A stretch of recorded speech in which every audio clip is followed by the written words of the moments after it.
What's going on, YouTube family? It's your boy Mike the Businessman. Hey, today I want to talk about how to handle car thefts. So it's not a matter of if, it's a matter of when it's going to happen to you guys. It's happened to me. It happens to everybody. It's just part of the game. And there's certain steps that we could take so we could kind of minimize or control, or avoid them from happening.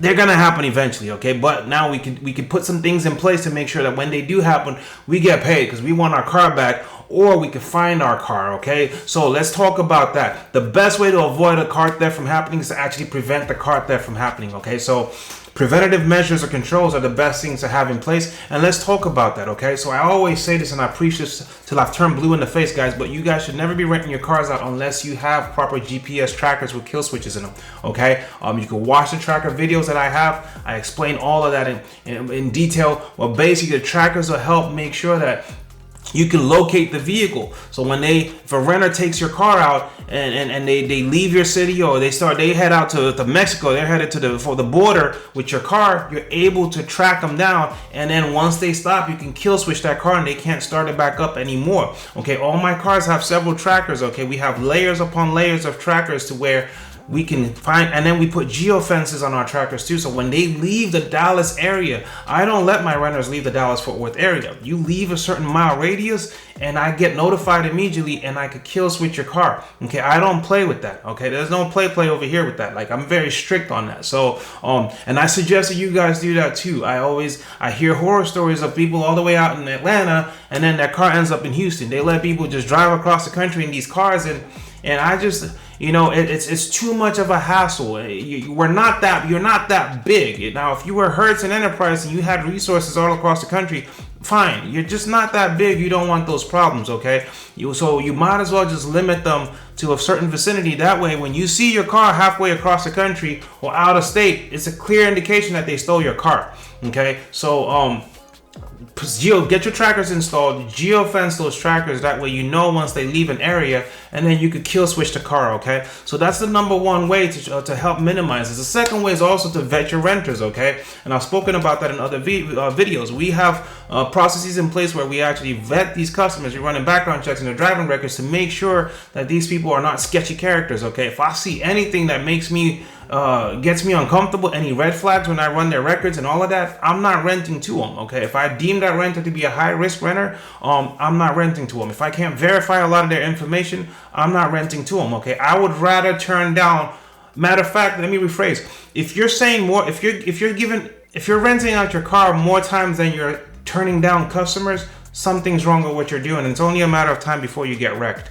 Okay, we're not doing this for vanity metrics. We're not doing this so we can brag on a Facebook group somewhere that, our rental company made 10 bands this month. Our car's been out 31 days out of the month. No. If you're doing that, if you're renting your car out that much, I'm not talking about a long-term rental. That's different. But if you're renting your car out constantly, back to back private rentals, chances are it's only a matter of time your car's going to end up stolen or wrecked, because you must be letting your guard down. You're not properly vetting these clientele. You're too thirsty for money, and you're gonna get wrecked. It's a matter of when it's gonna happen. And that's why you see a lot in the bigger markets like your Miami and your Vegas, right? Everybody hears about those markets. Everybody wants to be in there. But how many rental companies are fly-by companies? They come in today, they're all over everywhere, they're making a buzz, and guess what? You don't hear nothing about them anymore. Because it's the same thing. They come into the market, they're so excited, they're crashing the prices, they're trapping these cars out. And guess what? Cars start getting wrecked in wrecks. Cars start getting stolen. And before you know it, they're out of the game. Or a lot of them find out that they're not making no money, because all it takes is one big loss. One loss, when that one time where you're like, you know what, this seems like a nice person, let me trust them. And you hand over those keys. And that's it. It's just that one car that goes and that just cripples your entire operation, okay? Because that person didn't have no insurance and you can't even file it on yours. And now you're out of business. That's all it takes, is one incident, okay? And so the best way to avoid a theft happening is to try to prevent it from happening in the first place. Okay, and I think it comes with your processes that you have in place before you hand over those keys. Okay, so just make sure you guys are doing a lot of these things. You have all these checks and controls, and for those of you guys that are tapped into the academy, you already know this. You already have the playbook on all the different things you guys need to know, so that way when you rent these cars out, you can go to sleep comfortably knowing that car is coming back, and if it doesn't, you're getting paid. Okay, so now let's fast forward. You've vetted the customer, you've run all your checks, but still that car ends up stolen. Okay, maybe customer parks it somewhere and somebody steals the car. What's the process? What should happen? Okay, first things first is you empathize with the customer. Okay, they just went through a traumatic event. You empathize with them, find out, get some background information, what exactly happened. Customer needs to file a police report. If they're right there on the scene, maybe they went into a Walmart, came out, cars disappeared, they should call the police, file a police report right then and there. That way you have that, because the insurance is going to need that. And then as soon as you can, if your insurance company is open 24 hours, and you call the claims line and go ahead and file that claim. Okay, you want to lock that in, file the claim immediately. And then that way, if there's if the police report's filed, you have your info on your renter. And that's another thing too, guys. You got to make sure that renter cooperates. Okay, a lot of these renters are shady. They might be the ones that actually plan the theft, and then they do not want to cooperate with the police. Okay, if they don't cooperate with the police, some insurance companies like Geico are a little ratchet, and they'll try to wiggle out of that claim and not want to pay that claim. Okay, bigger other insurance companies like State Farm will still pay after they can't reach out to the customer for several times, but Geico is notorious for trying to not pay claims in these situations, and so you want to make sure that customer, that renter, that day it happens, if possible, call the claims line with that customer and try to get their statement immediately. Like, let them speak to the insurance company, let them give the insurance company all the information they need. Okay, because once that customer dips out and they stop answering, good luck getting paid on that claim. Okay, I'm not gonna lie, thefts are some of the hardest incidents to deal with in the car rental business. That's actually one of the biggest risks that we face is car theft. It's not even the cars getting into wrecks, it's the thefts. Okay, because if you don't have the right processes in place, you don't have controls in place to make sure you can still recover your car, you're out of business quick. So you got to make sure that you guys dot your I's and you cross your T's here. Okay, so that's one thing, right? So once they're at the scene on there, make sure they're filing a police report, you're filing your claim with your insurance, and if possible, you're getting that insured on the renter on the line with the insurance company, so they can get to give their statement of what happened and all of that. Okay, so now that you've actually filed a police report, you've actually reported the claim to insurance, typically a lot of times feel like the police, don't be looking to the police to help you recover your car. I've learned that the hard way. Okay, I don't know about where you guys are at, Dallas County, good luck. Okay, you're going to wait forever. Okay, even before they even put it on the stolen vehicle database, like that might take forever. Like, they want you to wait 10 days, and there's all kinds of red tape and all of that. So typically the best way to recover a stolen car is, once again, going back to the basics, having enough trackers in there, because sometimes you might have to do the investigation yourself. If you have those trackers, you need to go look through your tracker history and go hit up all the last places that vehicle went. You kind of want to recreate a timeline. Go and see, go find out what happened. Make sure you can corroborate the renter's story.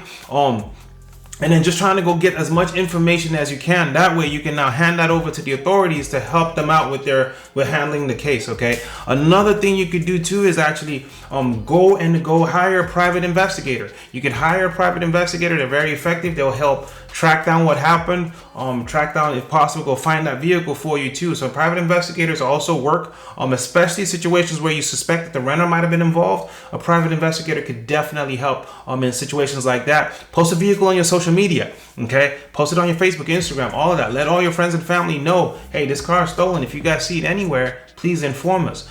You kind of want to do that too. It's almost like putting an APB out there, okay, and then hoping that somebody finds it.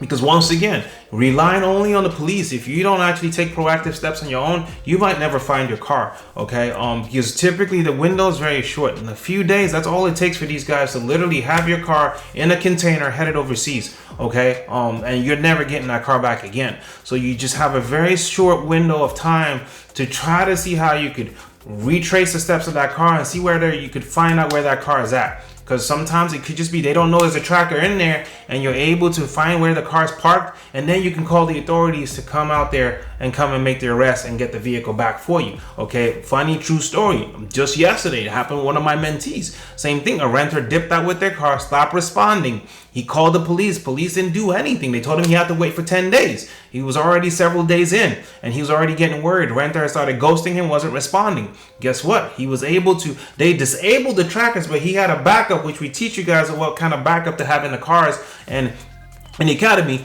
And he used his backup, and he found out where the car was at. And then he pulled up on there, called the police, and they were able to recover the vehicle back.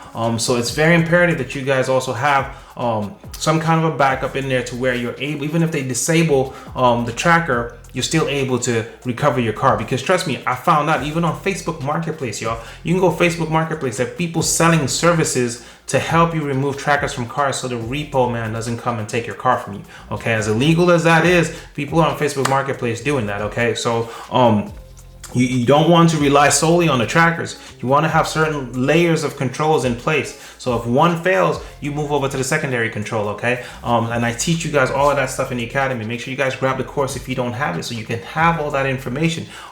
You don't want to get caught slipping, okay? Make sure a lot of you guys, you get so excited, you want to rent these cars out, and you just you hand over your keys to complete strangers just because you spoke to them on the phone.